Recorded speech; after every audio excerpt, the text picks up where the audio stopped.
nangyari sa ombudsman, may maganda naman pong nangyari. Ang maganda pong nangyari dito, kailangan papurihan din natin ang ombudsman na kanya palang magdesisyon at umaksyon ng ombudsman ng mabilis. So I love the ombudsman on acting immediately on the complaints.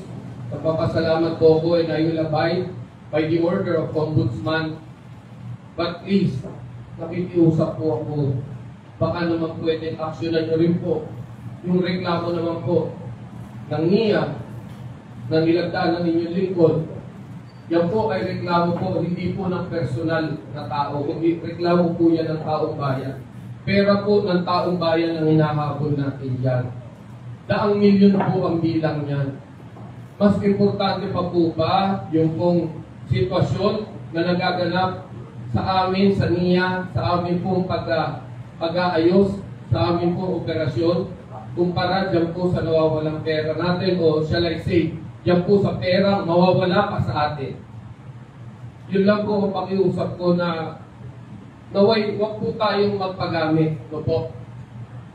Alam po ng taong bayan na ang ginagawa po namin sa NIA ngayon ay para sa bayan. Nakikiusap po ko sa ombudsman. Sana'y makita niyo po ito. Pagkakataon na po natin ito para iligtas ang ating bayan. Hirap na hirap po tayo sa irigasyon. Ang irigasyon po natin, base sa libro, ay umaabot ng 2 milyong hektarya. Base po sa ating pong nakuhang impormasyon, ito po ay 1.5 million lamang. At ang gumagana lamang ngayon ay 1,200,000 plus. Yan lang po ang gumagana ngayon dahil sira po yung 200,000 plus hectares. So could you imagine kung 90 kabans po per hectare yan, ilang hektarya yan hindi mapatubigan.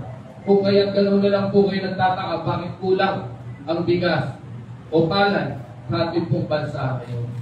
Yun po yung ipinapakiusap ko. Tayo po sa pamahalaan, magtulong-tulong na po tayo para sa isang magandang kinabukasan ng ating bayan.